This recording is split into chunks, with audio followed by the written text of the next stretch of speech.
let me tell you and bring you up to date where things are at with June. But being a preacher, I can't just leave it as information.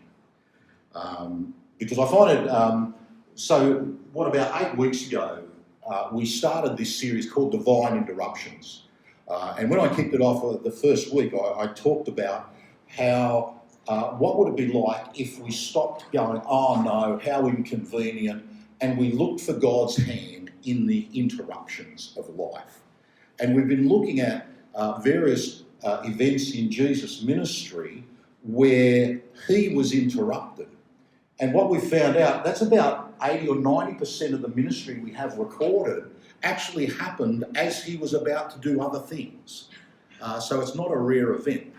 And so the challenge was to look for God in the midst of these divine interruptions. Well, we've had our divine interruption as a family this week. Many of you will be aware that on Tuesday night we were out having a meal.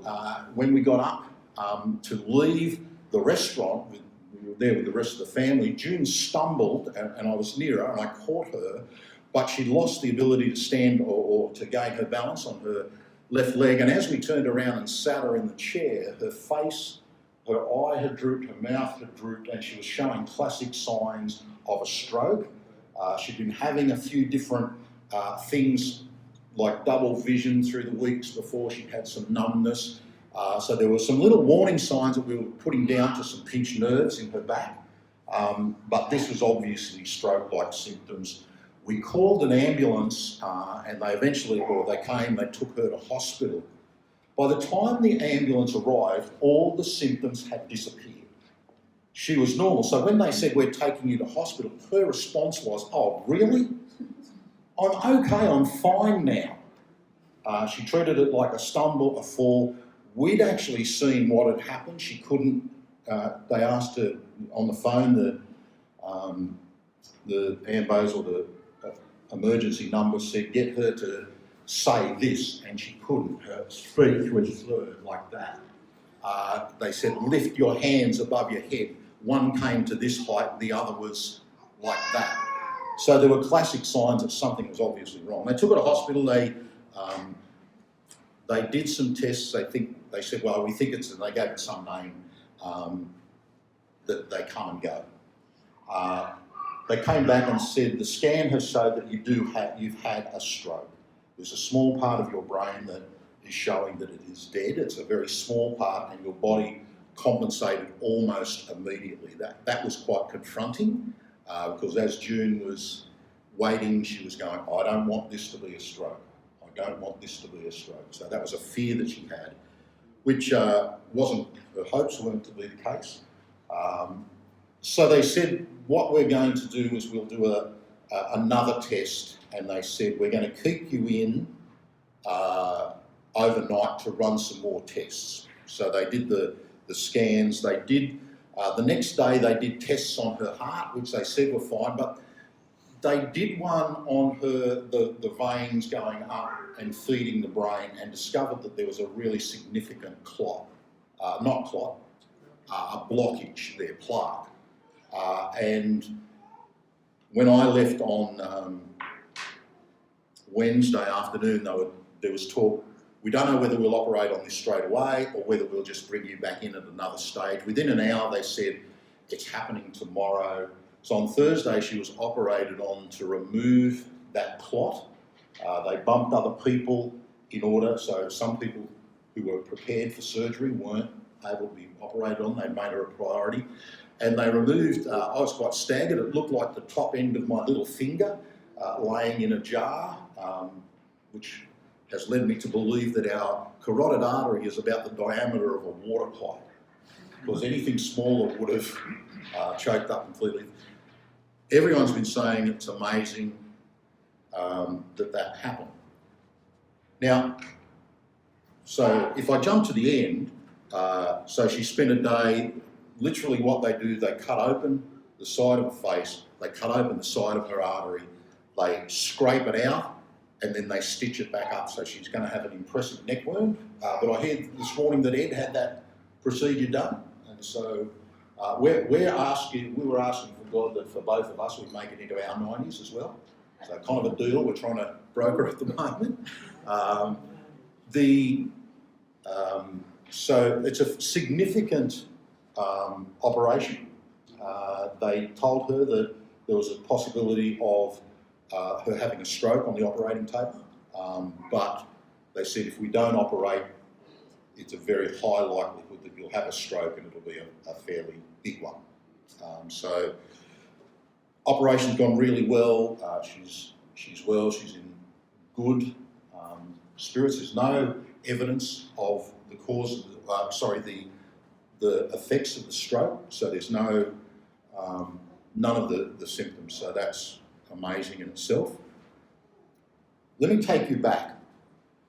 The Friday before this, so this was the Friday prior to last weekend, she came out in the morning with her nail scissors and she was jabbing herself in the arm and the side of the face, and she said, I can't feel that. I know it's happening. And she wasn't bleeding or anything like that, but she said, I can't feel that sensation. She said, I can feel it here, I can feel it on this side, but something is wrong.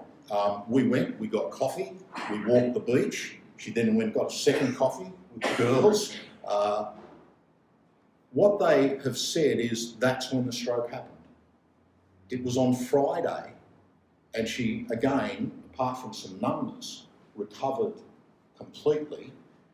And so when she was prayed for on Sunday morning, she'd already had a stroke. Just didn't know it. And so as they prayed for healing in that small group, complete healing for June, I don't think you guys knew how God was going to answer it. Certainly we didn't.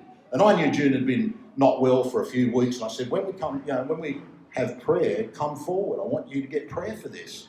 And again, they didn't know that she had already suffered a stroke. They prayed for divine healing for her.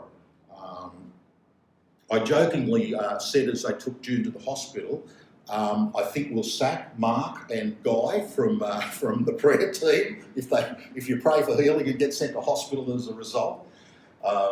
Certainly tongue in cheek, don't mean that at all, because the way we're treating this is God's hand. This isn't a satanic attack.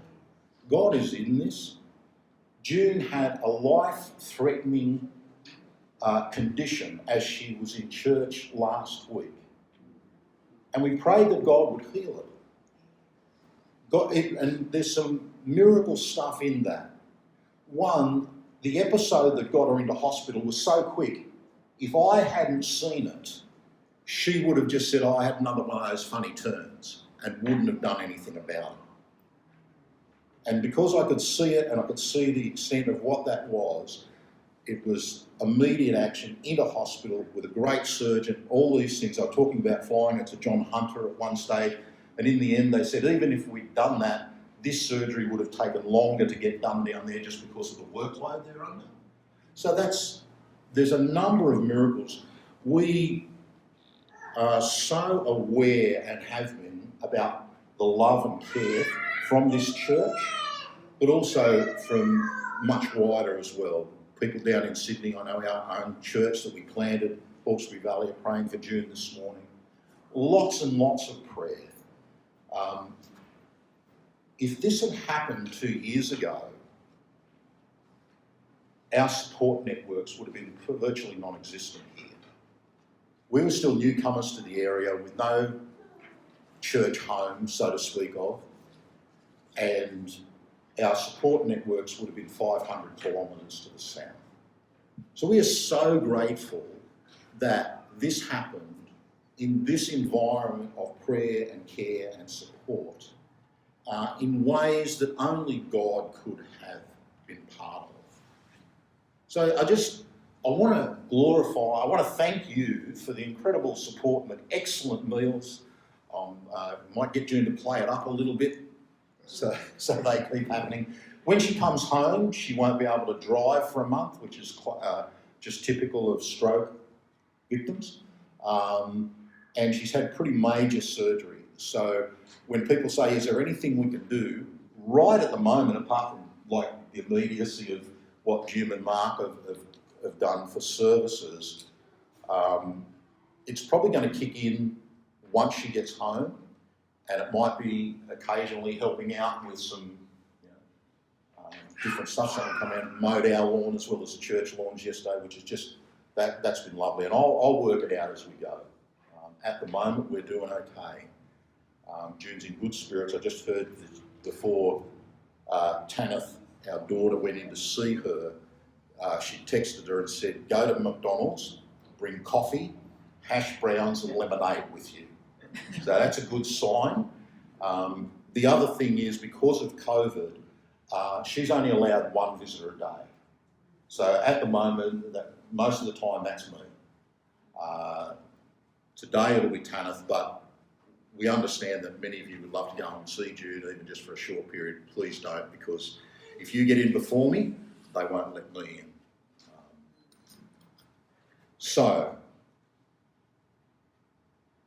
We just want to give God the thanks. We want to thank you, but give God the glory. Let me just say, last week I knew God was calling us to have a prayer time. I don't think it was just about June. And I know that not everybody we prayed for got healed immediately. But I want to say, at least in June's case, those prayers were answered. And I also, even before June went to hospital, I had this sense that God is calling us into a deeper level of prayer and a more regular ability to pray for one another, not only for physical healing, for other issues as well, but prayer is coming up higher on the agenda. So God bless you all. Thanks.